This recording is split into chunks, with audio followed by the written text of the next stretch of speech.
Vamos conversar sobre relações, sobre sexo e sobre amor próprio. O meu nome é Catarina Beato e este é o podcast A Vida Resolve-se Sozinha. Como digo e repito, a vida resolve sozinha porque costuma dar as respostas quando estamos quietos para as ouvir. No entanto, não acreditemos que as coisas acontecem sem que façamos por isso. E como também estou sempre a dizer, as relações amorosas felizes dão muito trabalho e mesmo assim não são uma maravilha todos os dias. Eu estou sempre pronta para aprender mais e foi dessa forma que cheguei à nossa convidada.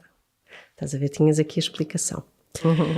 A Adriana Candeias está em Lisboa para um workshop, Authentic Relating in Creative Relationships. Eu assumo já aqui que eu tenho uma grande vergonha de falar inglês, mas quando estive aqui a estudar mais sobre o teu trabalho, disse não vais ter vergonha porque há aqui coisas que não vão ser traduzidas. Quando estiverem a ouvir este podcast já não vão a tempo deste workshop maravilhoso, mas a Adriana volta em abril, estávamos a conversar sobre isso, com uma nova formação nesta área do Authentic Relating. Ela depois já nos falará um bocadinho mais sobre isso. Faz também programas individuais de acompanhamento, ou coaching, se preferirem. Eu acho que acompanhamento é mais bonito, porque o coaching, neste momento em Portugal, é uma palavra que tem sido assim um bocadinho maltratada. Neste momento a viver em Londres, e a Adriana trabalha como, eu agora vou tentar traduzir, uma consultora para relações e vida saudável.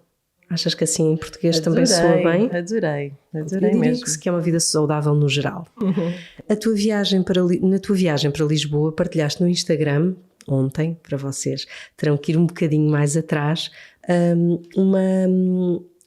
um bocadinho daquilo que tu chamas o contexto. Portanto, descrevias minuciosamente aquele momento, para perceberem desde a roupa, aquilo que tinha acontecido um bocadinho antes, aquilo que iria acontecer um bocadinho depois, o tempo, a forma como te sentias com o teu corpo, e isto chamavas-lhe o contexto. E uma das coisas que eu ouvi numa aula ao vivo que deste no Facebook foi algo que me, de facto, ressoou, porque faz-me todo o sentido.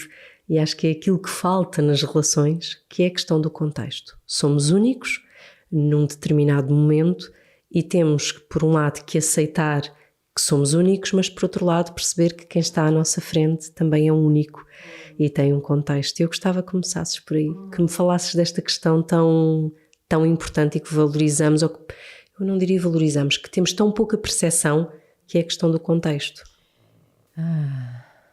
Pois é, e o contexto pode ser o tema que nós cobriremos sempre quando falamos em relações por causa disso. E quando estavas a falar, a ideia que veio foi de nós olharmos para nós próprios e para o outro como se fôssemos um biólogo. O meu background, a minha formação de origem é em biologia. E eu lembro-me da paciência que era e ao mesmo tempo a recompensa que era quando ia para o campo ou mesmo atrás do microscópio e eu olhava para o objeto de estudo com aquela curiosidade para perceber o que está ali. E o que está ali em ecologia e nos ecossistemas é extremamente variado, não é? Nós temos que começar, muito provavelmente começamos pela parte física, tal e qual como eu começo nesse post. E nós, quando estamos a descobrir, estamos a observar, estamos realmente interessados naquilo que está presente, nós passamos a conhecer.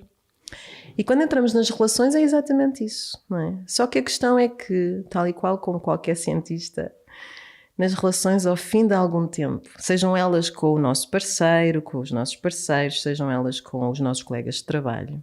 Ou até numa amizade. Numa amizade, então nas amizades basta. O que é que muda? O que é que muda ao longo dos anos nas amizades? É que nós temos a noção que conhecemos mais, não é? Que já sabemos o que ali está.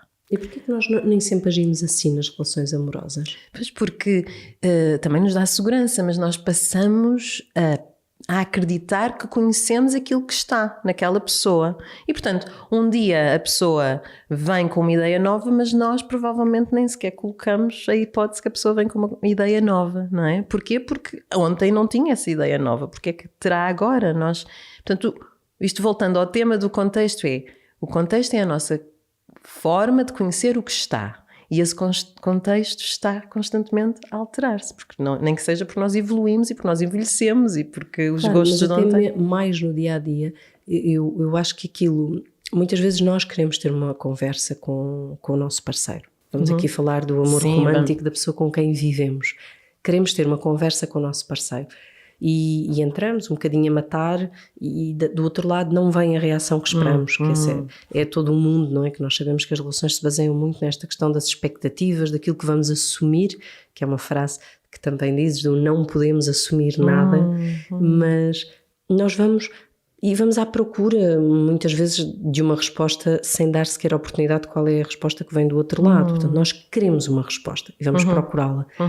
E a questão que tu dizias é essa, e damos tão pouca importância ao contexto, ou seja, quem é aquela pessoa de facto que eu naquele dia tenho à minha frente. E eu acho que é exatamente o homem que se calhar eu conheci naquele dia que dei o primeiro beijo e não penso o que é que mudou até naquele dia, o que é que aconteceu naquele dia, será que é o dia mais oportuno para termos terminado a conversa? Exatamente,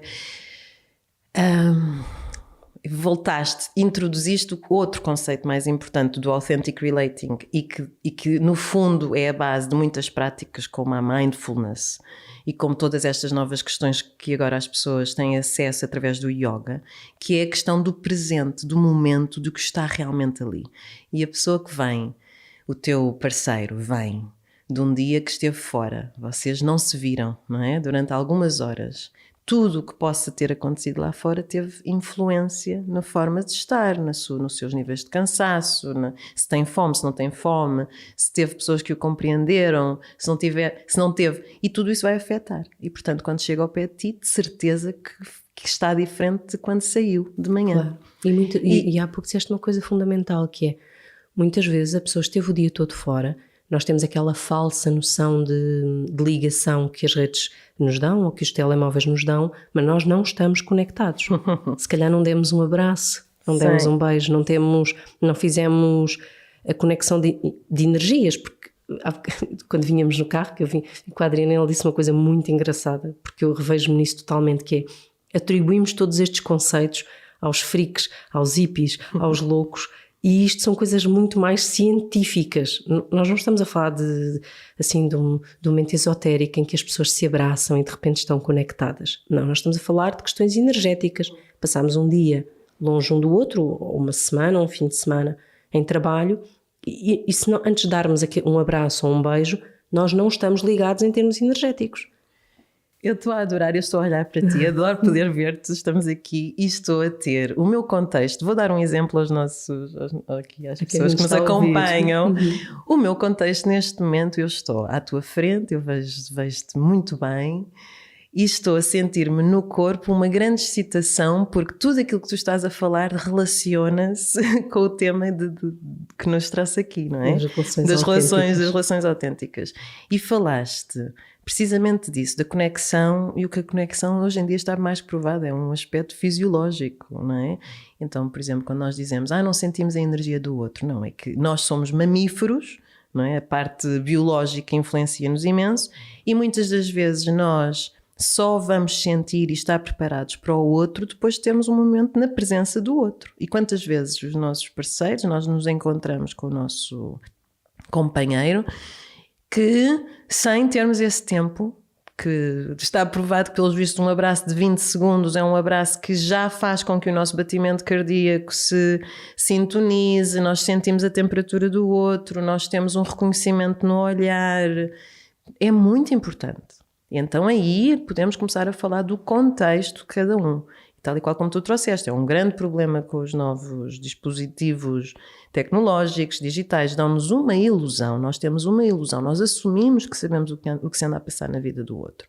Portanto, quando nos encontramos, nós temos as nossas descrições, definições, não é? Aliás, nós temos sempre definições. Eu nessa aula que dou no Facebook, eu ofereço às pessoas a possibilidade de verem que assunções, não é? Como é que se diz? Eu tenho sempre... Sim, quais são as bases que nós achamos que temos sobre o outro? Sobre o outro e sobre mim, e então vamos fazer este exercício. É exatamente, está constantemente a acontecer. Tu falaste em contexto, a necessidade de sabermos como é que o outro se sente, como foi o seu dia, tal e qual o que lhe está a passar na cabeça naquele momento, se tem fome, se não tem. Eu estou a falar de... São aspectos muito importantes que vão condicionar depois a forma como tu interages com o outro. Portanto, o momento é como numa equipa, no fundo. Nós, como tu estavas a dizer, porquê é que nós não fazemos isto depois nas relações amorosas? Numa equipa de trabalho, há uma diferença total no sucesso, não é, de uma empresa, quando nós sabemos o que se passa naquele momento com os nossos diferentes funcionários, não é? Claro. Nós sabemos, eles estão a tempo, por exemplo, um projeto de investigação científica, temos que estar constantemente em comunicação. Olha, já avançaste com aquilo, como é? Que dificuldades é que tens? Como está o tempo? É isso que fazemos, por exemplo, com um amigo de quem gostamos muito, que é, eu não vou assumir só porque a minha amiga pôs a fotografia no Instagram que ela está ótima, eu vou perguntar-lhe, eu vou saber, olha, estás bem? Como é que estiveste hoje? Aquele trabalho que eu sei que tiveste correr bem, hoje dormiste bem, ou depois transmitir-lhe, olha, eu hoje acordei, estou um bocado neura. Portanto, eu dou essa informação e eu procuro essa informação a um amigo ou uma amiga de quem gosto. E muitas vezes nas relações nós não o fazemos. Não fazemos. E olha, e um dos aspectos mais importantes nesses processos, porque é muito bonito, nós sabemos, ok, contexto. Adriana, fantástico, eu agora sei que é importante o contexto.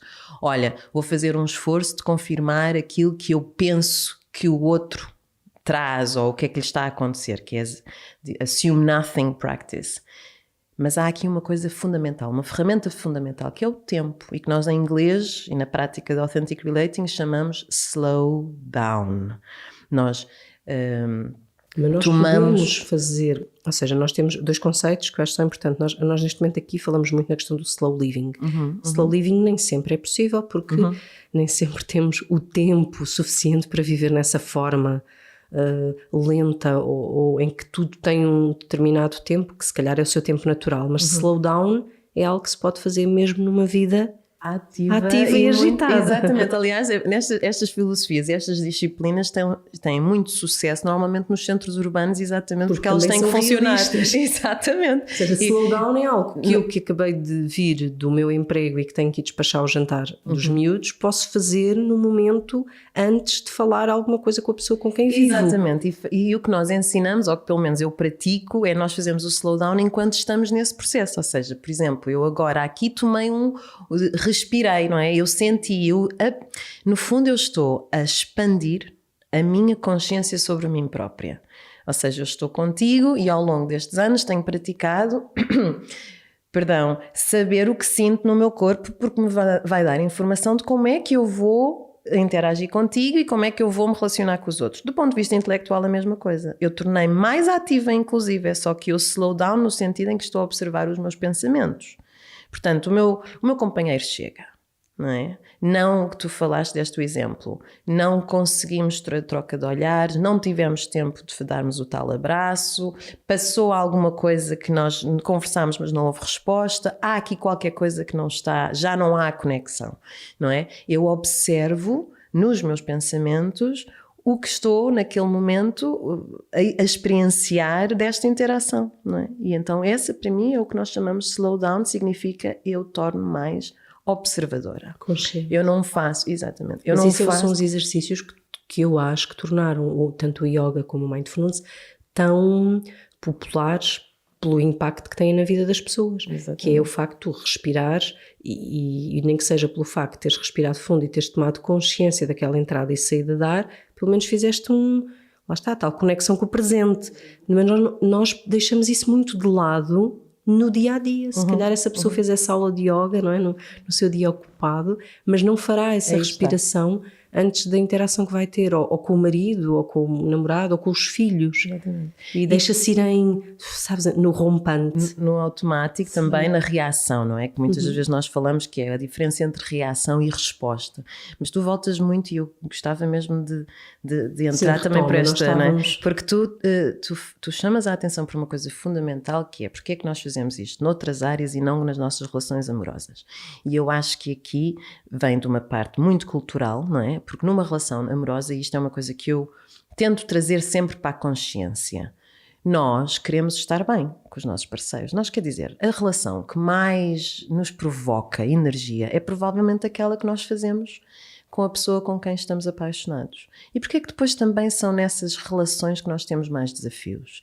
Porque culturalmente também são com essas pessoas que nós vamos desenvolver algumas das coisas mais ligadas à vida normal, não é? É quando vamos ter as crianças, é quando depois temos os empregos, queremos tirar férias juntos. Portanto, todas estas coisas da vida normal afetam. E nós começamos a colocar a nossa prioridade em resolver esses pontos e menos na conexão no momento com os nossos parceiros. E é aí a vantagem de termos o contexto, sabermos o que estamos a sentir, sabermos o que estamos a pensar e, ao mesmo tempo, passar a expressar ao outro. E aí é o passo. Verbalizar. O verbalizar. E verbalizar no sentido que o outro se sinta capaz de responder. Porque há outras disciplinas. Há uma disciplina muito comum, mais no norte da Europa, que é o Radical Honesty, a honestidade radical, e de onde nós aprendemos algumas ferramentas muito úteis para pessoas que principalmente têm uma experiência na vida em que não foram capazes de expressar as suas opiniões. Mas o Radical Honesty pode ser extremamente, portanto, a honestidade radical pode ser uma ferramenta um pouco, do meu ponto de vista, dura, porque não inclui um fator muito importante que eu incluo na minha prática, que aprendi de outras disciplinas, e que é a calibração. Nós temos que aprender, ou seja, é tal história, nós descobrimos a nós próprios, nós descobrimos o nosso ambiente, nós tentamos o máximo que pudermos termos uma awareness, uma consciência daquilo onde estamos, mas no relacionamento com o outro nós precisamos de saber como o outro está para podermos calibrar a nossa linguagem ao outro. É o mesmo que pensarmos que do outro lado está alguém com um aparelho auditivo que está no máximo ou no mínimo, e obviamente que se estiver com o máximo da sensibilidade ligada eu não posso falar no mesmo tom. Adorei esse exemplo. Tenho que falar mais baixo. Adorei mesmo, é mesmo isso, é a calibração, que giro porque o meu background é em química e eu penso sempre nos reativos. São os meus avós. Adorei, a sério. Porque é mesmo o seu aparelho auditivo. Aliás, a sério. Não, porque a minha avó perguntava sempre ao meu avô, o meu avô usava aparelho. E a minha avó, antes de falar com o meu avô, sempre tinha o cuidado de ir ver atrás da orelha em que pontinho do volume, porque o meu avô era muito despestado e, portanto, tanto estava no máximo como no mínimo. E então a minha avó fazia isso mesmo na prática, ou seja, ela calibrava. Tomava atenção onde é que estava o ponto de sensibilidade da audição do meu avô antes de conversar com ele. E tínhamos em conta que eles viveram uma vida inteira apaixonados. Maravilhoso. Porque é mesmo isso que nós temos, é mesmo isso, é nós. Reparem, há uma frase que eu gosto imenso de dizer, e o mais bonito é que tenho clientes que voltam para mim e dizem: aquilo que tu me disseste, é uma frase, vou deixar aqui a toda a gente para vocês dizerem uns aos outros, e que é: eu ajudo-te a ajudares-me.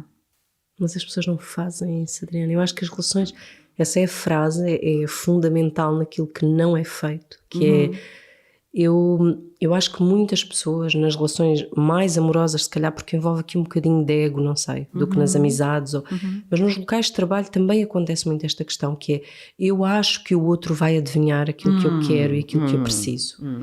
Eu acho que o meu patrão vai adivinhar que eu detesto fazer esta função. É óbvio que nos empregos, a pessoa até já disse e vai continuar a fazê-lo.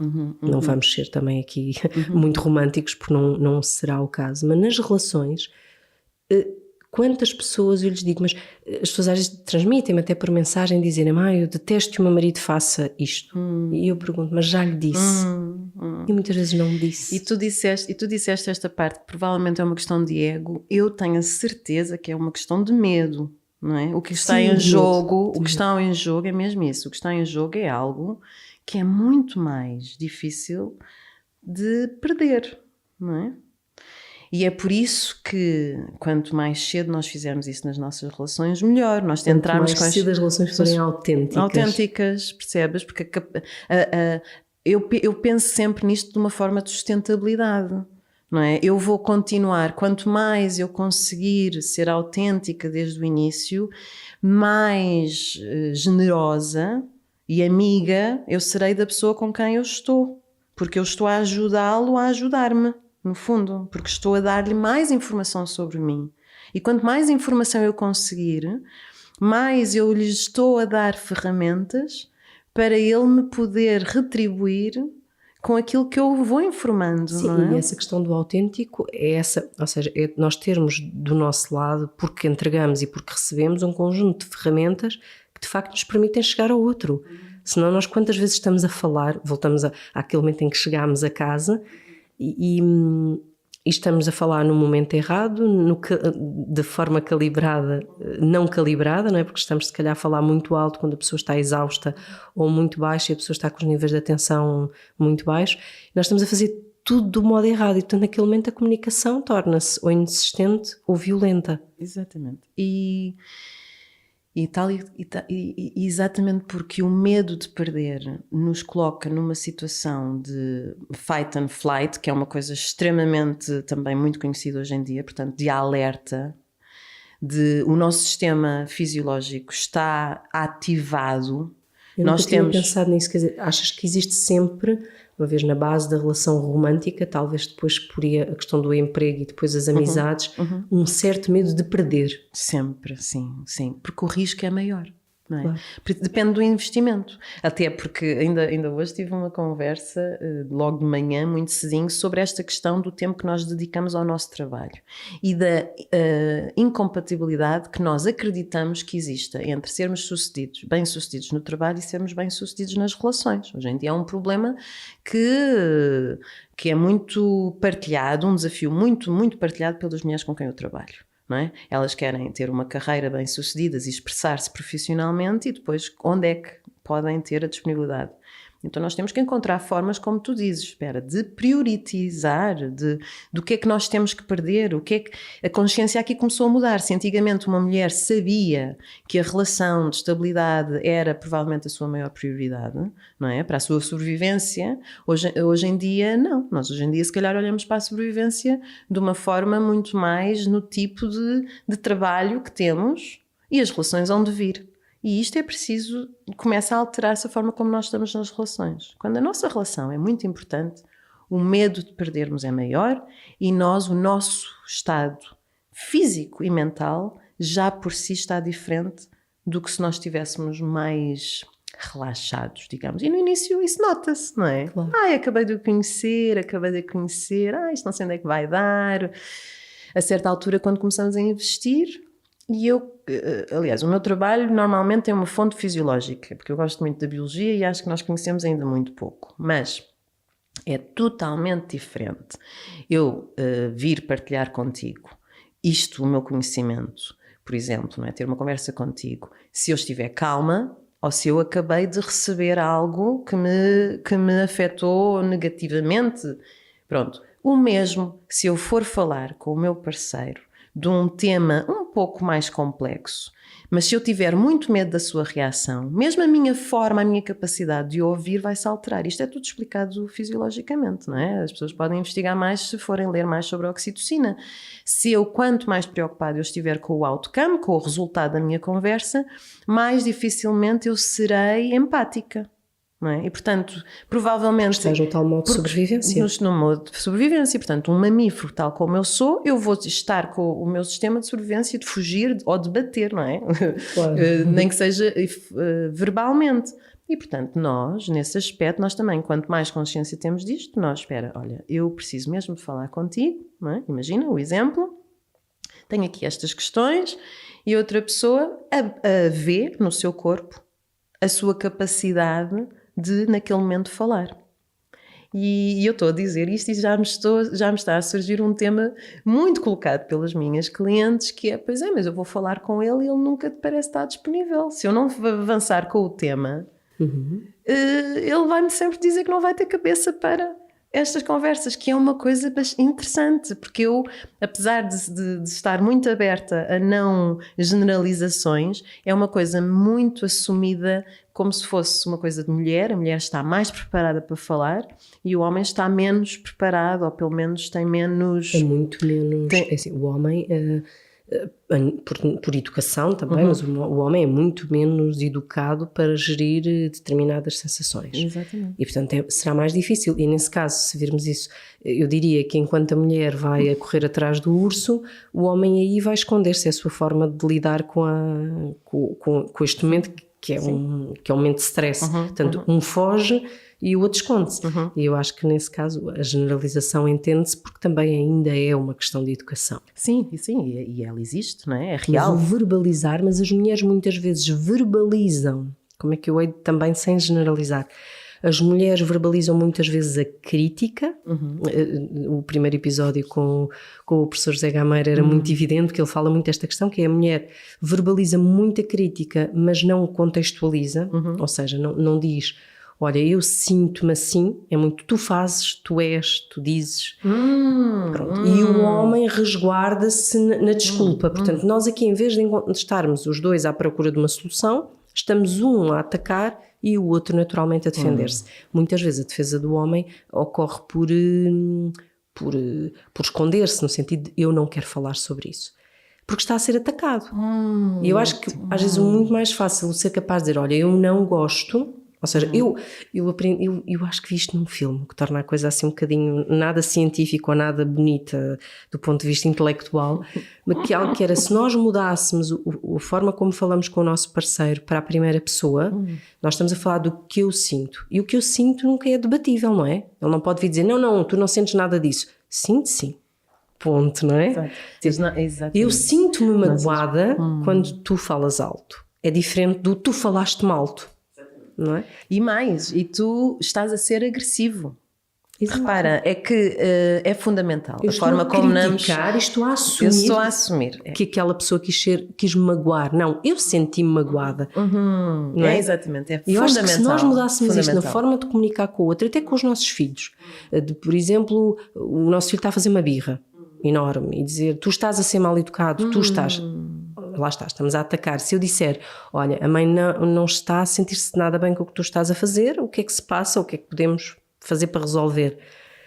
E entretanto já passaste a outro tema, que é a colaboração, que é o fantástico nas relações criativas, que é precisamente isso. É tu mesmo. Fazes isto de uma forma mais bonita. Eu diria a quem nos ouve que é quase o truque.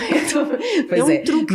Mas é um truque que tem muito fabuloso e que é a base. Eu estou a assumir o que eu estou a sentir e não a dizer tu fizeste porque quiseste fazer desta ou daquela maneira, porque eu não posso dizer isso, não é? Eu de facto não sei o que é que está na cabeça do outro.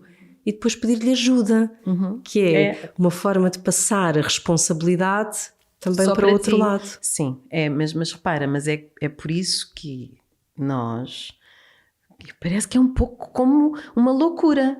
Nós falamos das relações e andamos aqui cada um de nós a falarmos das relações separadamente. Mas a relação, na própria palavra self-defining, não é? Ela define já por si uma colaboração. É necessário uma colaboração muito grande. E pego em algo que surgiu enquanto estavas a conversar, que é, ok, em termos culturais nós vimos com um contexto histórico, aquilo que eu explico, um contexto histórico muito diferente, não é? Mulher, homem, na sua generalização, ou pessoas de idades diferentes, pessoas de culturas diferentes. Nós vimos com a forma de expressarmos os nossos sentimentos, a nossa disponibilidade para expressarmos os nossos sentimentos totalmente diferente. Ok, então o que é que nós fazemos? Vamos provavelmente ter que nos relacionarmos a esse nível, ou seja, ok, eu vou-te levar o meu tempo, a mulher passa a educar-se na forma de comentar, não é? Comenta tomando responsabilidade por aquilo que sente, em vez de etiquetar o outro como agressivo, insensível, todas estas coisas que nós muitas das vezes somos educados a falar.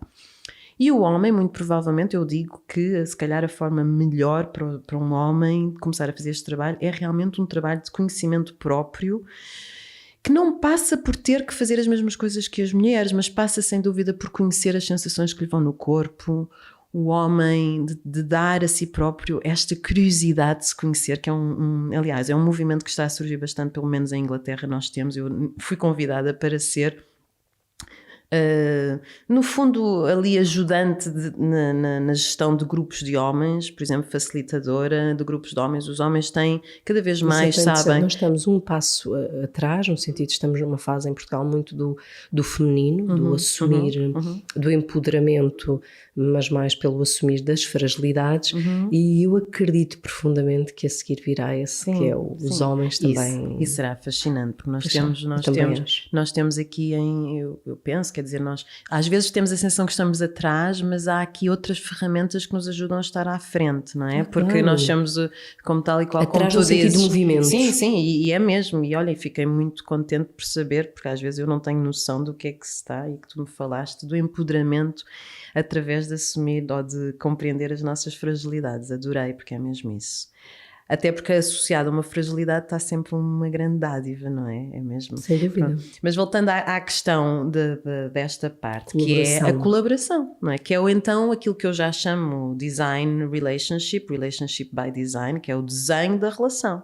E o desenho da relação, então, praticamente ninguém faz, não é? Tu dizes, mas as pessoas não conversam. Exatamente, as pessoas não conversam. E desenharem a relação que querem com o outro. Quantas vezes é que nós nos sentamos e dizemos, olha, vamos falar de coisas muito práticas. Eu preciso de estar com os meus pais uma vez por semana, só eu. Porque a nossa relação tem ali uma dinâmica, etc. E, por exemplo, isto é um exemplo, não é? Ou, por exemplo, olha, querida, eu estou a fazer isso porque, obviamente, estou a trazer as minhas próprias histórias, mas... olha, eu prefiro que tu estejas com os teus pais algum tempo sem eu estar, porque vocês falam daquelas conversas todas que eu não tenho que estar a conversar e depois mas nós achamos que desenhar a relação vai magoar o outro, ou seja, eu não acredito, eu sou um bocadinho, entendo, eu quando fui ouvir a tua primeira aula, eu tive um bocadinho de medo do tal conceito nórdico que falavas da honestidade radical. Porque eu acho que a honestidade é fundamental, o radical tenho sempre medo na forma como é transmitido. Mas isso que tu estás a dizer, as pessoas, talvez seja esse medo de perder o outro, o medo de que vão magoar o outro, que pareça mal, porque as pessoas não fazem, não desenham. Por exemplo, a questão das novas relações, muitas relações são boicotadas pelos filhos uns dos outros, porque o casal não é capaz de olhar um para o outro e dizer, olha, eu preciso de tempo com os meus, da mesma forma que tu precisas de tempo só com os teus.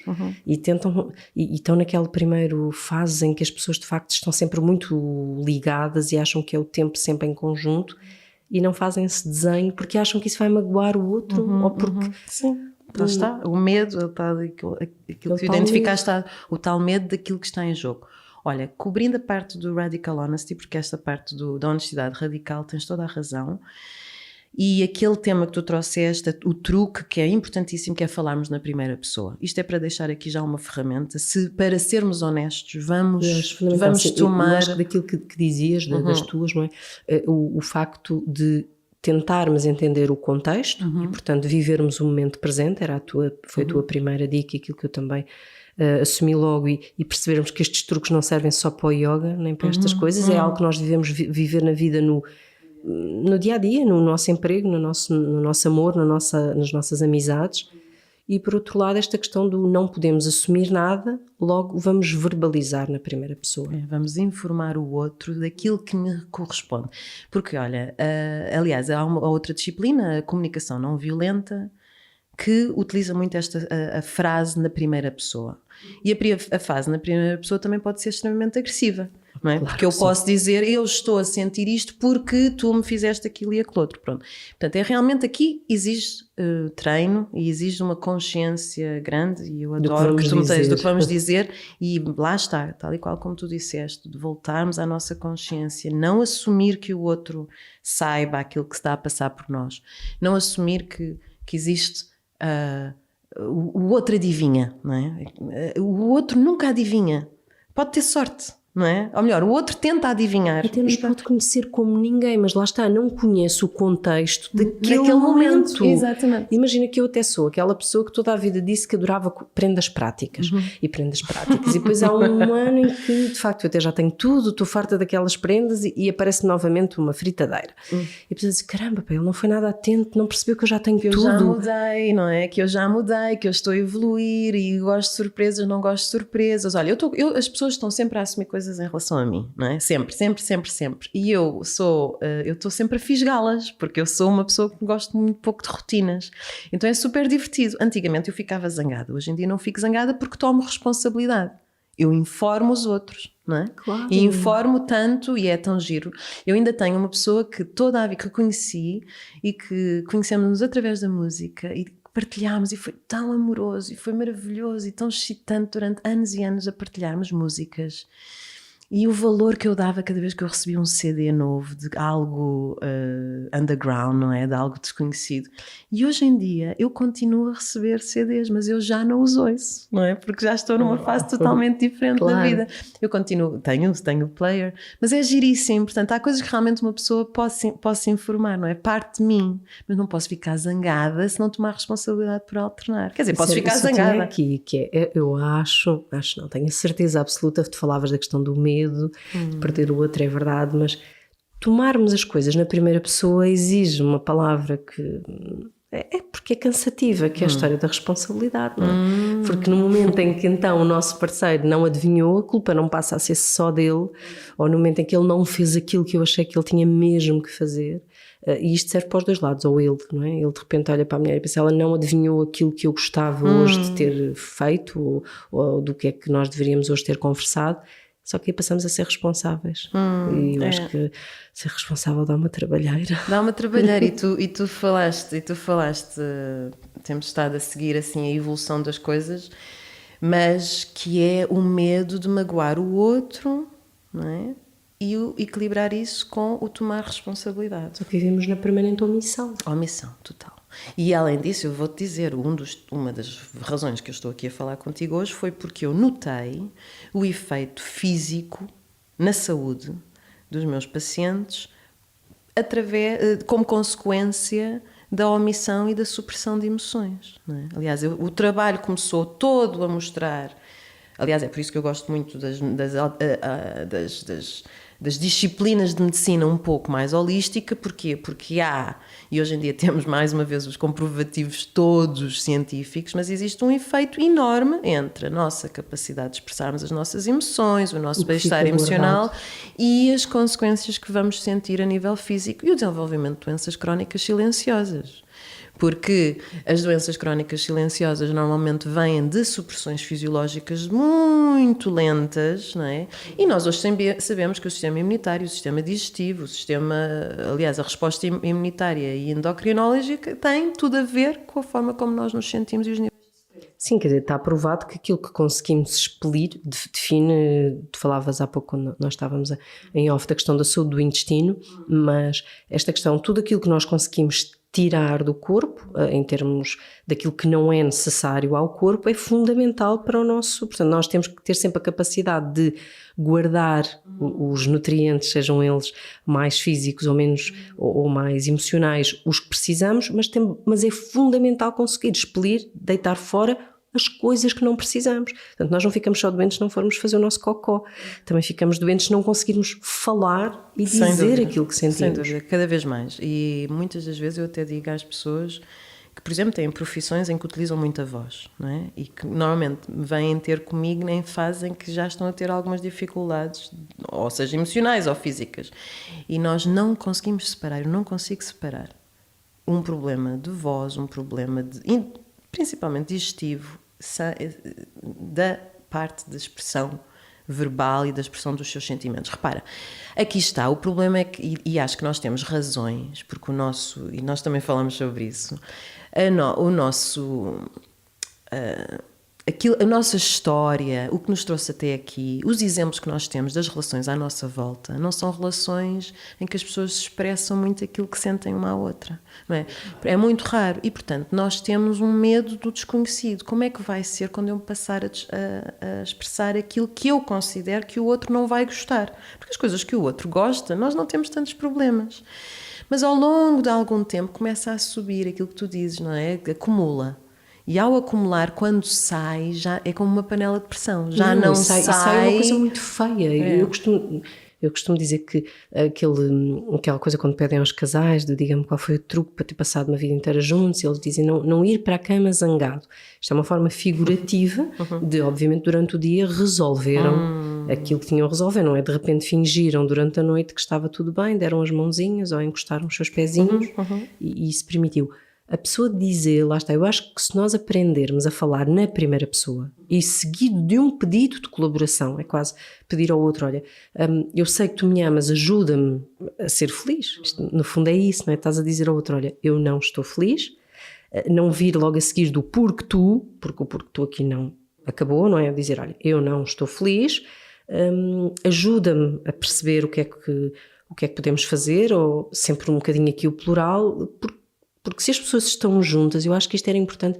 Eu sei que não podemos assumir nada, mas eu acho que se pudéssemos assumir alguma coisa, era que na idade adulta, quando as pessoas estão juntas, é por alguma razão. Isto serve para tudo, para as amizades, para os empregos. Eu aqui já tiraria um bocadinho para o lado, porque de facto há quem esteja nos empregos por necessidade pura e dura e é mais difícil. Mas nas relações voluntárias, não é? Nas relações em que tudo é na base do voluntariado, porque ninguém paga nada a ninguém, nós podemos assumir esta pessoa está comigo porque quer estar comigo. Porque quer, exato. E se calhar vamos descer um bocadinho os níveis de stress, do medo de perder, não é? Sim. Falas de uma coisa que também é importante e que nós trabalhamos, e que é os acordos implícitos, não é? Tu acabaste de escrever aquilo que é: eu estou com esta pessoa em casa, eu assumo que tenho um acordo, que é: nós estamos aqui por livre e espontânea vontade. Temos depois a questão que tu dizias, mas como é que nós vamos fazer o desenho de uma relação sem ofender o outro? Porque nós podemos agarrar exatamente nesse tipo de acordos. Olha, eu sinto que quando venho para casa, eu estou numa fase do trabalho bastante, imagina um exemplo, muito ativa, e eu quando venho para casa quero estar em casa, mas não consigo logo começar a estabelecer conversa. Eu sou assim de manhã. És assim de manhã, exatamente. E eu estava a pensar que eu tive uma fase em que estava muito profundamente involucrada num projeto que eu tinha que escrever, e eu passava horas em frente do computador, com muito pouca vida social, e quando eu voltava para casa eu tinha realmente que ter um tempo de adaptação. Eu não conseguia sequer falar, as palavras não saíam da boca. Portanto, e foi engraçado eu a perceber-me. Portanto, eu estava consciente, aí vai. Nós temos de ter conscientes daquilo que precisamos e depois partilhar ao outro. Mas ao estarmos conscientes, expressamos, e eu agora estava a passar-me aqui pela cabeça as mensagens que recebo de uma leitora, que é uma pessoa extremamente magoada com a inércia do marido. Portanto, o marido é muito pouco ativo nas questões de casa, não por uma questão machista de achar que não as deve fazer, mas porque não dá por elas. E ela sente que já a repetiu muitas vezes, e eu acho que, lá está, a partir do momento em que ela sente que já a repetiu muitas vezes, está magoada, mas também é porque reprimiu de certeza muitas das vezes que quis falar. Porque senão isto não fica aqui tão... Lá está, esta coisa que fica cá dentro e vai apodrecendo, e quando sai num formato muito feio. E nós não assumirmos que o outro está a fazer para nos magoar. E há outra coisa que é outra prática, que é o welcome everything, e que é fantástico aquilo que tu disseste, porque repara, ela realmente tem o direito de querer as coisas feitas, tem o direito de querer que o marido a ouça, tem o direito de querer colaboração. Nós temos o direito a tudo, porque é verdade, não é? A nossa verdade. É a nossa verdade. E como falámos anteriormente. Mas há outra questão muito interessante e muito bonita que eu considero, e daí volta um bocadinho ao princípio da minha metáfora de sermos uma bióloga, não é? Eu sou a bióloga das pessoas que tenho à minha frente.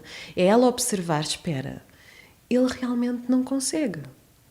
Não é? Mas eu continuo com a minha necessidade de ter colaboração, e ele não consegue notar. Então nós partimos da ideia de que tenho que alterar o outro, que fico zangada porque ele não se altera, e passamos numa forma um pouco mais humilde de dizer: o que é que está mesmo aqui? O que é que eu posso ajudar a fazer, a trazer à nossa relação, para que ele não possa... Eu compreendo. Mas são conceitos tão difíceis, porque são conceitos novos, que vamos de facto assumir uma coisa importante, que é: há igualdade de direitos e de benefícios numa relação.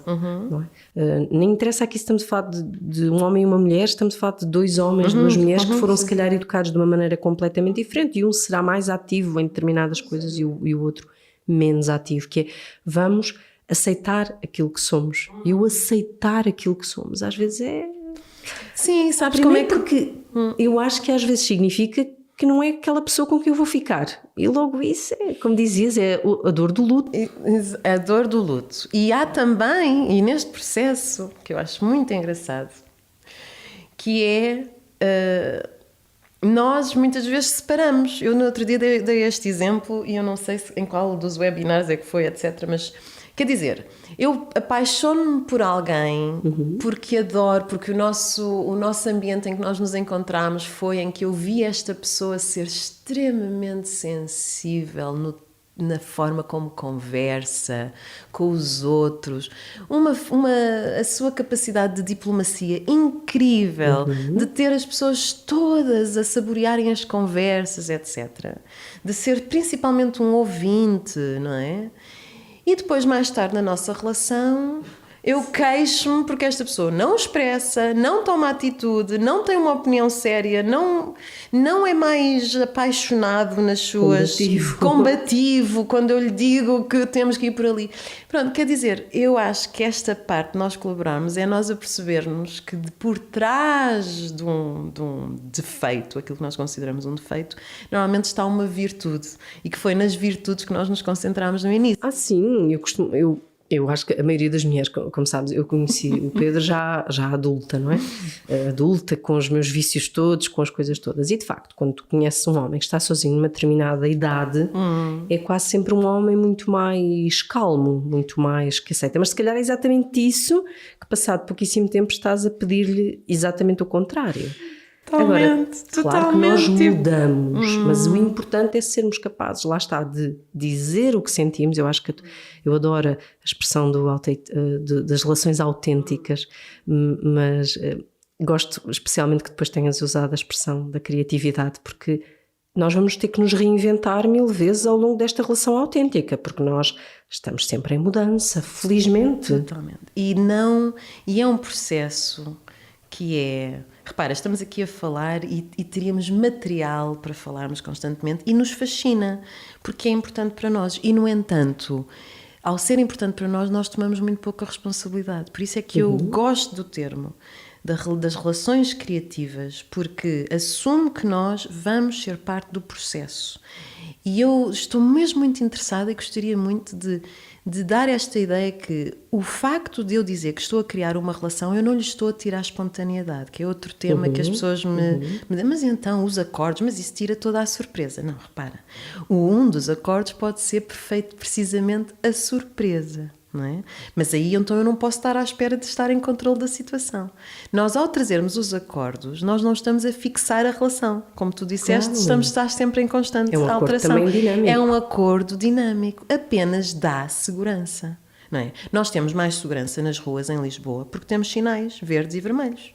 Não é? Claro. Pronto, é mesmo esta questão. Eu estar a dizer ao outro, olha, eu estou numa fase em que preciso deste tipo de acompanhamento e não tenho a certeza que tu podes ajudar. Vamos tentar perceber, não é? As pessoas, por exemplo, que vivem uma vida inteira, e nós estamos a falar e estamos a pensar nas pessoas que se acabaram de apaixonar, mas estão uma vida inteira. O meu pai e a minha mãe, e é-me fácil falar, não é? Porque o meu pai não está, portanto não estou aqui a pôr ninguém em xeque, mas o meu pai e a minha mãe era uma relação muito conflituosa, muito sofrida e da qual eu tomei mais noção, já mais velha.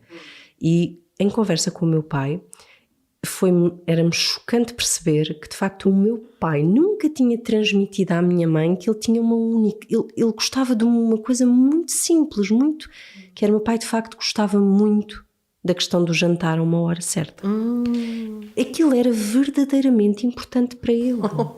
Ou seja, a pessoa dizia, mas que disparate. Não, ele podia ser feito isto àquela hora, mas para ele aquela hora, aquele ritual, aquilo tinha para ele uma importância que ele nunca foi capaz de verbalizar à minha mãe o quão aquele ritual era importante para ele. E a minha mãe vivia magoada pela forma como ele reagia quando ela não estava àquela hora. E a minha mãe nunca foi capaz de expressar ao meu pai, imagina, sabes, e era uma frase muito simples, eu lembro de viver atormentada com o facto de eles nunca terem conseguido transmitir um ao outro o que é que eles sentiam pela hora do jantar. Ok? É fantástico. É uma frase colaborativa que é, olha, eu gostava, isto sem ter aqui machismo nenhum, eu gostava que todos os dias tu estivesses às 7h30 em casa.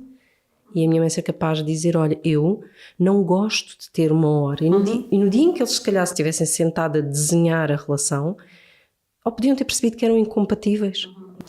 E outra coisa, ou fazer as negociações, que é a parte mais bonita, claro, que é mais difícil. A parte... Eu estava a visualizar os teus pais nessa conversa e tive especialmente compaixão na parte em que o teu pai diz, em que tu disseste, é realmente importante para ele. E sempre que há uma coisa que é muito importante, eu penso, aquela pessoa precisa daquilo para se sentir seguro. Claro. Não é? E normalmente, e eu no passado era assim, eu penso, hoje em dia tenho mais consciência, eu penso, não, a pessoa precisa daquele espaço, daquele acordo, daquele evento para se sentir seguro, quando antigamente para mim é um capricho. Olha, é tão... que dificuldade, pequenina. que coisa pequenina, que dificuldade temos aqui em adaptação, porque eu sou uma pessoa extremamente adaptável e uma pessoa extremamente adaptável vai por uma relação com muito mais dificuldade em tolerar aqueles que não o são. Mariana, mas há pessoas para quem existirem sempre iogurtes de determinada marca no frigorífico Exatamente. é importante. Super. E eu lido com qualquer iogurte ou que não exista iogurte, mas eu não sou melhor nem pior porque sou assim e o outro é exigente naquele pormenor. Repara, e outra coisa, eu estava a dar, é precisamente isso, porque eu estou a falar de uma grande capacidade que tenho, não é, de adaptabilidade, que me dá uma autoridade, uma experiência de dizer o outro devia ser mais adaptável, mas foi através do meu próprio desenvolvimento pessoal que eu me apercebi, mas espera, esta grande virtude da adaptabilidade também é o meu calcanhar daqueles, porque eu sendo tão adaptável, muitas das vezes me esqueci no passado dos meus próprios desejos, das minhas próprias necessidades. Por E portanto exemplo, quando és alguém tão alheio a rotinas, por exemplo, como é o meu caso, isso também... Há pessoas que gostam tanto da rotina que isso as magoa de determinada maneira. Agora, aí está o que tu dizias, que é o desenho da relação envolve nós não termos vergonha nem medo. Vergonha porque nós vamos, se calhar, dizer, olha, esta coisa que até eu acho que é ridícula, é de facto muito importante para mim. Muito importante, muito importante. E depois aí vem o commitment, o compromisso. Isso que é a coisa mais bonita de uma relação. Exato, e que tem a ver, repara, que é aplicada a tudo, não é? E o compromisso não é feito cegamente. O compromisso não é... Nós normalmente associamos o compromisso ao estarmos juntos. E o compromisso tem que ser um pouco, do meu ponto de vista, mais alargado. Estarmos juntos mais profundo. autenticamente. Sem dúvida. Percebes? Porque nesse momento, quando eu estou a perceber que a minha virtude é também a minha maior fragilidade, a outra fragilidade no outro é também a sua maior virtude, então vamos nos apoiar a tornar o ambiente, o contexto, que nos ajude a que seja mais virtude do que fragilidade. Isso eu acho que é tão bonito as pessoas perceberem que não estamos a falar da tal honestidade radical no sentido de repente eu vou mostrar ao outro, olha, a história da minha vida é esta, eu fiz isto, aquilo, aquilo outro e agora sou assim assado. Não, porque a pessoa é isto hoje, amanhã é outra coisa qualquer. Não é isso que nós estamos a falar, não é? Eu acho que esta definição, e eu já te vou pedir que fales um bocadinho sobre isto, mas esta questão das relações autênticas é percebermos que o compromisso é algo tão mais profundo, que é a capacidade de eu dizer ao outro o que é que eu preciso para ser mais feliz ou para estar mais serena. E às vezes são coisas... Olha, eu quando conheci o Pedro, eu estava numa fase de cansaço, face a relações frustradas, e quando nós nos conhecemos eu disse, e fui muito honesta, disse, olha, eu não quero outro namorado, eu não quero um namorado. E o Pedro brincou e disse, e se nos casássemos? E eu achei, sim, aquilo fazia sentido. Eu precisava de um compromisso diferente, era o meu contexto naquele momento. Eu não era por ser casada ou não casada, eu precisava de um outro tipo de compromisso diferente dos que tinha tido. E portanto eu verbalizei o que sentia. E o que é engraçado, e para mim foi transformador, porque eu nunca consegui dar-lhe um nome, mas a minha vida mudou radicalmente em termos emocionais quando eu fui capaz de dizer o que sentia. E perdi o medo de dizer, olha, eu não quero isto, eu quero... A culpa não era do outro, o outro tem o seu contexto, a sua história, mas eu fui capaz de passar a dizer o que eu queria. E a minha pergunta é, o que é que achas que mudou para tu naquele momento seres capaz de dizer O que mudou na altura terá sido perceber que eu tinha um padrão, e o padrão era de agradar ao outro, e eu aguentava muito pouco tempo a personagem que tinha entrado.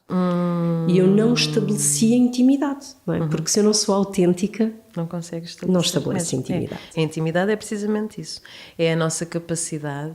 Aliás, há várias descrições, mas a última com a qual me deparei é a nossa capacidade de conhecermos o outro e nos darmos a conhecer. Portanto, pode ser uma referência. Mas eu diria ainda mais é que tu provavelmente, sem te aperceberes, e agora com muito mais conhecimento, tiveste no teu contexto algo que te fez sentir segura. Porque nós, para sermos autênticos, convém sentir-nos seguros. E eu acho que foi o Pedro ser muito autêntico, ou seja, houve um momento em que nós nos cruzámos e eu percebi que ele não fazia, ou seja, que os dois éramos capazes de dizer um ao outro aquilo que estávamos de facto a sentir. E eu acho que essa paz, as pessoas encontrarem isso das relações autênticas na sua vida, quando experimentarem esse grau de intimidade, esse grau de paz, é tão bom, mesmo esquecendo agora as relações amorosas, até com um amigo, com os nossos filhos. Sem dúvida. Não é? Eu ser capaz, nós vínhamos a brincar, mas eu ser capaz de dizer, olha, a mãe agora não é capaz de fazer isso. Sem dúvida. Aliás, não estou com cabeça a minha filha já utiliza o termo authentic relating. Mãe, estamos a fazer relações autênticas, porque realmente... porque ela também sente, e principalmente eu espelhei nela os conhecimentos e a forma de estar na vida totalmente diferente. E é por isso que, obviamente, uma das coisas que eu gosto mais deste tipo de abordagem é que nós podemos tentar ser sempre autênticos. Tomar responsabilidade para conhecer o contexto, para nos expressarmos, para calibrarmos em relação ao outro, para desenharmos as relações que queremos. Mas quando o fazemos com alguém que também está neste caminho, pronto, eu acho que é tipo uma curva logarítmica, não é? Isso, portanto, nós temos um resultado, e é físico, e sente-se, e é emocional, e é profundo, e é desafiante, porque nos estamos a ver de formas que não nos víamos, que escondíamos. Muitas das vezes chegamos aqui porque não podemos ser de outra maneira. Percebes? Ou seja... A virtude da idade. Era bom nós dizíamos, era ótimo que todos fizéssemos estes processos sem ser por trauma. Exatamente, era aquilo que eu dizia. É muito bom que começássemos pelos nossos filhos, que os nossos filhos tivessem estas ferramentas, ou nas escolas, vamos esquecer porque há aqui muita gente que pode nem ser mãe nem pai, mas nas escolas nos ensinassem estas ferramentas, que pudéssemos levar isto para os primeiros empregos, para os primeiros namoros, para as empresas que surgem, exatamente. Para tudo isto. E que não fosse pelo trauma, não é? Porque é óbvio que aos 40, depois de muitas coisas que te magoaram e que te mostraram que não estavas no caminho certo, às vezes esta questão da autenticidade é, olha, não tenho outra alternativa porque a vida já me massacrou o suficiente. Mas era bom que estivesse mais nas genes e repare, eu penso que está a ter mais impacto. As disciplinas que falam sobre relações e comunicação são cada vez mais. Aquelas que eu adotei no meu percurso são aquelas que eu vi a darem mais resultados. São as que me servem. Eu acho que é uma última altura, só para nos contextualizares, tu trabalhas nesta base do Authentic Relating, que já é uma disciplina antiga. Sim, é muito antiga. Isto surge num movimento de consciencialização, digamos, nos anos 60, na zona de Colorado, nos Estados Unidos, e há uma série de institutos que na altura surgiram. E existe realmente, aliás, foi uma altura revolucionária em todo o mundo nestas áreas. Porquê? Porque passa a haver o espaço para nós imaginarmos que os seres humanos se podem relacionar de maneira diferente. Que não seja por um compromisso maior de interesse económico, de subsistência. Sim, que seja mais humano, que seja... Quando se passa a perceber que nos podemos relacionar por amor. Por amor, exatamente. E, portanto, houve ali, exato. E entretanto, dividem-se em muitas disciplinas, e o Authentic Relating acaba por ser algo que eu falo bastante e normalmente conto às pessoas sobre como é que isto entrou na minha vida, e tem a ver com o facto de eu já ter muitas ferramentas, e entretanto o meu colega que estava a influenciar o nosso trabalho com esta disciplina, ele diz-me, então, mas olha, vai lá ver o que é que eu quero fazer, porque assim ficas com uma ideia, tal. E a verdade, o que eu notei de diferente quando eu entro, que venho com esta ideia, sim, mas há tanta coisa, o que eu notei muito grande de diferente no Authentic Relating é que cobre todas estas coisas que nós falamos aqui e mais, e é uma prática de muita compaixão e de muito respeito mútuo.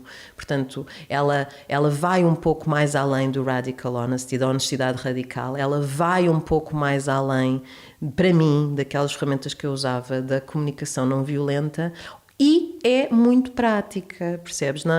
Tu falavas em escolas, sem dúvida, eu estou desejosa que mais professores conheçam esta prática, porque as crianças não as têm que saber. As crianças vão porque é uma prática que é como é que se diz? A mímica, nós fazemos, eu pratico. Sim, contigo. Eu acho que nós somos, que as crianças por gene são autênticas, não é? E depois nós confundimos um bocadinho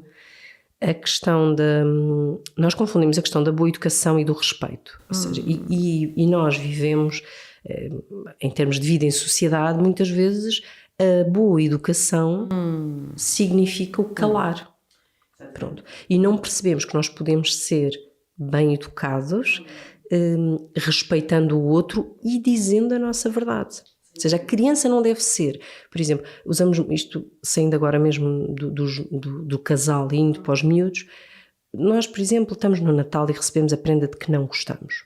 E somos educados a mentir, ou seja, tu dizes, eu gostei, e é mentira. E não somos educados à questão da relação autêntica, que é como é que eu posso, com respeito pelo outro, dizer-lhe que não era isto que eu queria.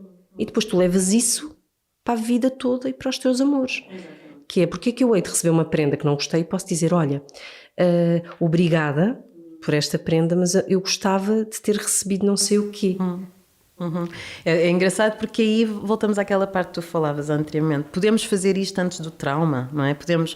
Então, isto requer uma atitude totalmente diferente e é por isso que para mim isto é capaz de ser a base de outra revolução cultural que nós possamos fazer parte e que tem a ver de nós estarmos na sociedade de uma forma diferente, que é eu não me vou impor ao outro, não é? A minha preocupação, o meu princípio ideológico é a minha liberdade não acaba quando o outro começa. A minha liberdade depende da liberdade do outro. Que este é que é o grande... Exatamente, este é o grande shift, não é? A alteração de mentalidade que nós temos aqui. Sim, portanto, é uma noção de respeito completamente diferente, que eu acho que vai depois, que vai pelas relações. Por exemplo, eu espero um dia ter a oportunidade de fazer um podcast sobre isso, mas neste momento assusta muito a questão dos números de violência, mesmo no namoro, e eu acho que os valores de um rapaz ou de uma rapariga que aceitam e que protagonizam a violência num namoro tão cedo, estamos a falar que não tem nada a ver com crescimentos culturais, não estamos a falar de casais de 60 anos, estamos a falar de miúdos, e isto tem a ver com noções de respeito totalmente deturpados e de aceitação do outro totalmente deturpada. E isso assusta-me, não é? Como é que tu podes pensar que atualmente tens números, claro que se fala mais dos temas, mas como é que ainda existem estes números e estes miúdos chegam aos 14 anos e acham que podem mandar no outro porque ele é parte do seu casal. E aí vem da noção de respeito. Eu acho que nós desde pequenos fomos educados a que respeitar não é o aceitar tudo, o dizer que sim a tudo. Respeitar é eu dizer o que penso, obviamente tendo cuidado com o outro, não é? Porque sim, tu podes dizer a mesma coisa. De muitas maneiras, e era por causa disso é que há a calibração. E repara, normalmente a educação, a falta de educação vem de falta de recursos, não é? Eu não estou a falar de recursos materiais, eu estou a falar de recursos mesmo de conhecimento. Eu vou comportar-me de maneira diferente se os exemplos que eu tenho de debate em casa...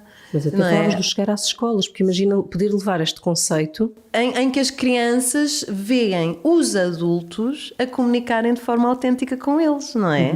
E tu falavas há pouco, da questão do falar na primeira pessoa, não é? Um professor, o que é que muitas das vezes tem necessidade de fazer, porque foi assim que foi ensinado, e está numa situação extremamente vulnerável.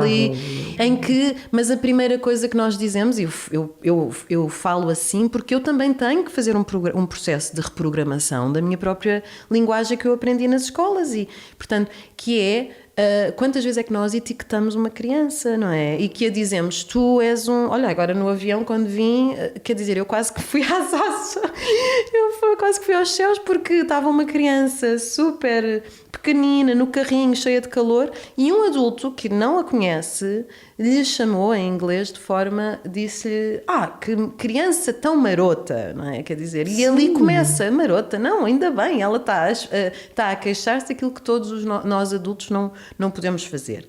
A linguagem é importante e é aí que nós começamos realmente a reconstruir a forma, a tomarmos a responsabilidade que tu dizias há pouco, que é muito complicado, porque quem é que quer tomar responsabilidade?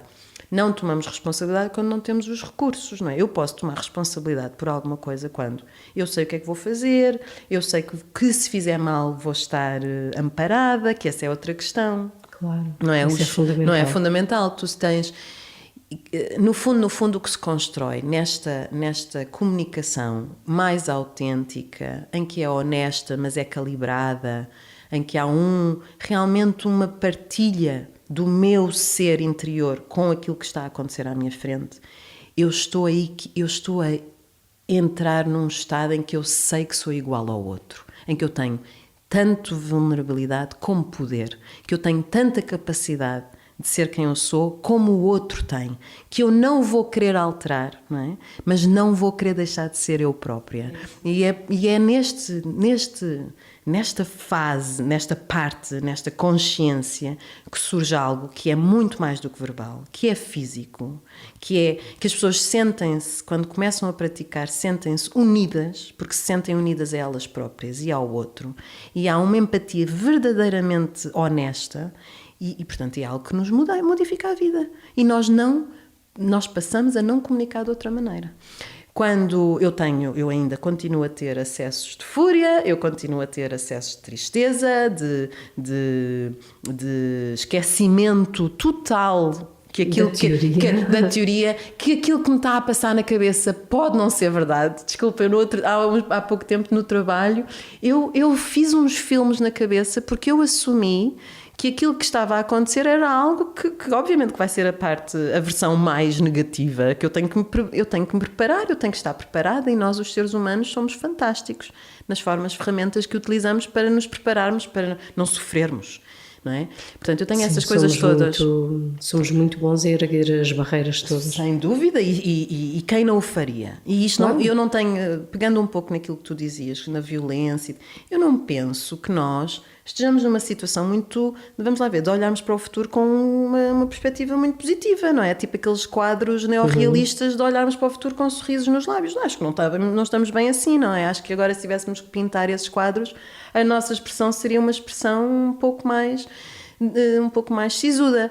Mas a verdade é termos consciência. Portanto, quanto mais nós tivermos consciências que vamos ter estas emoções, que somos humanos, que temos padrões para reprogramar, e que estamos na presença de outro ser com tantos direitos e tanta riqueza, que nós, quando saímos daqui, então eu vivo um mundo mais real, eu sei o que preciso, eu vou ter a capacidade, ou pelo menos a vulnerabilidade, de partilhar com o outro aquilo que preciso para ser a melhor versão de mim próprio. E isto é muito bonito, mas a verdade é que o mundo precisa das nossas melhores versões. Sim, convém. Portanto, não convém. E, portanto, nós, quando olhamos para os adolescentes, as dificuldades que têm, ainda ontem tive uma conversa ontem com os meus pais precisamente sobre isto.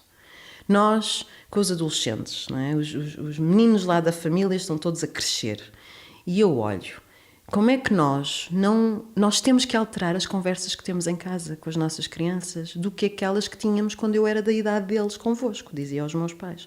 Nós hoje em dia temos sexo em todo o lado, não é? As pessoas beijam-se, há cenas de amor, de intimidade, de sexualidade presentes em todo o lado. E mesmo se não forem filmadas e mesmo se as crianças não virem televisão, ela está implícita, quer dizer, a imaginação das crianças hoje em dia estamos a viver voa, não é? Claro. E nós, se calhar, em casa estamos a ter as mesmas conversas que os nossos pais tiveram. E depois, quando chega aos anos, quando eles têm 15 anos, 16 anos, nós não tivemos as conversas que são muito necessárias, não é? Hoje em dia. E que, porquê? Porque não temos as ferramentas. E a forma que eu digo aos pais de adolescentes e até mais velhos, porque eu gosto muito, muito de trabalhar com pais e gosto muito de trabalhar com pessoas que, não sendo pais, têm medo das relações com as crianças, porque eu espelho as nossas relações uns com os outros, não é? Com os adultos. E uma das coisas que nós falamos mesmo é esta: nós temos que nos sentar e trazer estas conversas e trazermos a nossa autenticidade para os outros, para os nossos filhos, para os nossos sobrinhos. Porque até nas nossas limitações, não é? Às vezes a base é essa, do olha, eu não sei sobre, mas vou... Sem dúvida. Mas vamos pesquisar juntos, mas criar é um canal de comunicação. E tu falaste de uma coisa quando também no carro, isto é engraçadíssimo, porque tu disseste realmente, mas eu sei que sou a mãe, que é aquilo que é importantíssimo, porque há um acordo. Portanto, voltamos, quer dizer, é importantíssimo, porque às vezes nestes novos conceitos, agora fugimos um bocadinho, mas na parentalidade há muito aquele medo de, tá bem, mas isso é quase estarmos ali de igual para igual, porque acolhemos os sentimentos, porque acolhemos as sensações sem achar logo que são faltas de respeito.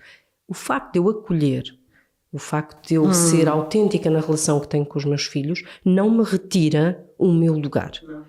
E eu sou mãe. E ser mãe é o dizer aquele não que muitas vezes não temos que explicar logo, porque é um não urgente e que pode pôr em causa, seja a integridade física do meu filho. Portanto, eu continuo a ter a capacidade de dizer um não que não é posto em causa naquele momento, mas isso não me retira o facto de eu depois poder explicar-lhe porque é que disse o não, explicar-lhe qual é o meu contexto, permitir-lhe, dar-lhe espaço para que ele me transmita o seu contexto. Eu falava, o meu filho do meio, o Afonso, é um miúdo com uma forma de reagir ou quando é contrariado muito diferente dos meus outros filhos, com o qual eu aprendi a lidar.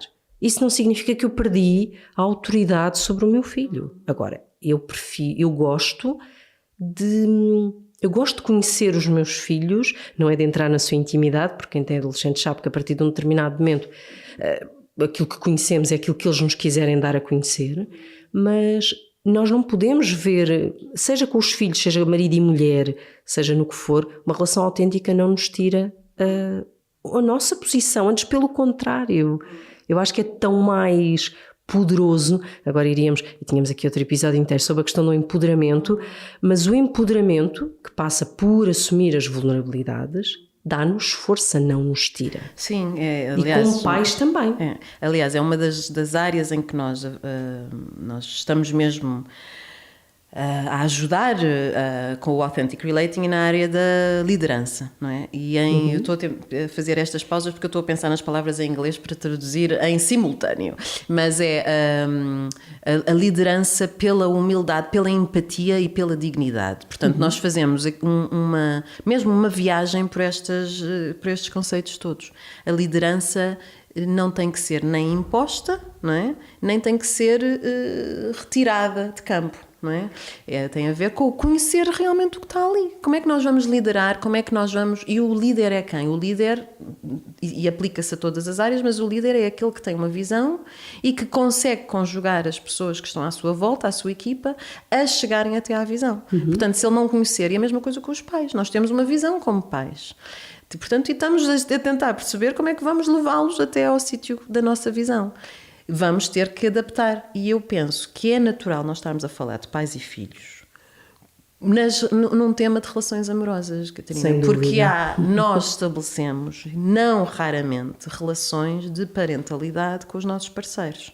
Não é? Muitas vezes alternamos, mas quantas vezes nós não somos a mãe do nosso parceiro ou não somos a filha do nosso parceiro? Quantas vezes é que nós confundimos o apoio com a submissão à vontade do outro? Quantas vezes é que nós confundimos o conhecimento, a experiência sobre um determinado tema com a dominância sobre esse determinado tema na nossa assim, relação? Os nossos padrões de relação ganham-se muito cedo.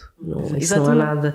E por isso é que é bom as áreas do conhecimento, este trabalho que tu fazes de pegar nas pessoas e de as ajudar a perceber porque é que fazem de determinada maneira, como é que podem fazer de outra maneira, é fundamental, porque Nós, os nossos pais, tirando as exceções, óbvio que não lhes chamaria pais, todos tentam fazer o melhor caminho possível. Mas isso marca-nos para a vida e na forma como nos vamos relacionar de forma amorosa, não tenho dúvida nenhuma. Eu tenho mesmo, sabes que ficaríamos aqui horas, já ficámos e eu acho que continuaremos, porque eu estou fascinada. Voltas em abril? Sim, eu vou voltar em abril e estamos a preparar o que vai ser a nossa estreia do curso Authentic Relating Training Level 1, portanto o nível 1, que é uma formação absolutamente fantástica. É uma formação para todas as pessoas, aberta a todas as pessoas. Quem faz um nível 1 não tem que fazer noutros níveis, mas o nível 1 é feito pela ART, por esta organização com a qual eu estou associada. Ele é 2 dias que nós estamos de manhã à noite, praticamente, a fazermos exercícios, porque é tudo à base dos exercícios e dos jogos, em que nós estamos a praticar e a aprender o que é ouvir, o que é descobrirmos a nós próprios, o que é partilhar o impacto das conversas.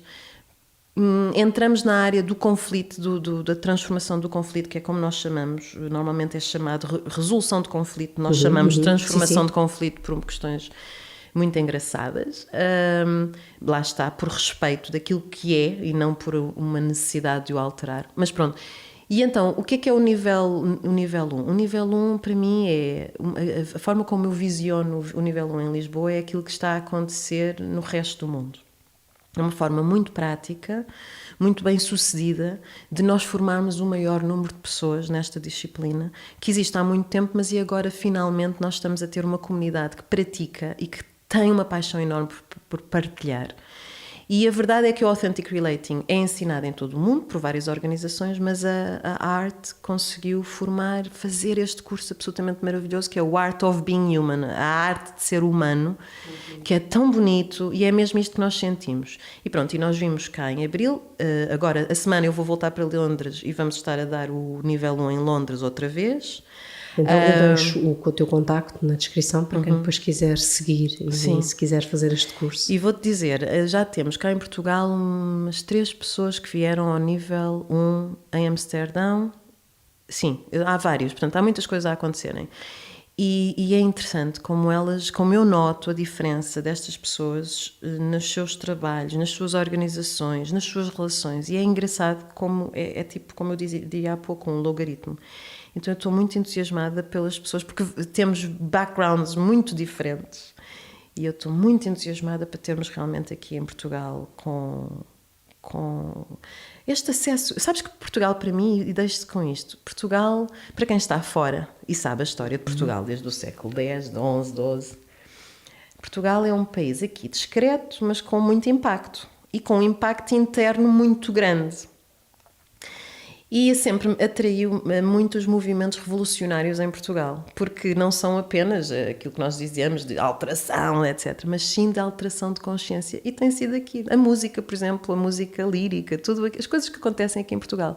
E então eu estou a lançar realmente esta visão. Uma semente. Vocês escolheram uma boa altura, que seja assim no final, tipo um 25 de Abril. Não, é o 25 de Abril, portanto é uma forma fantástica de sermos, de pelo menos continuarmos a praticar a autenticidade, não é? Quando ela às vezes custa mais. Muito obrigada mesmo. Obrigada e que estes conceitos façam assim eco em vocês como fizeram em mim e que seja um caminho sem volta, porque eu acho que é exatamente aí que está o segredo das relações. Obrigada, Adriana. Obrigada.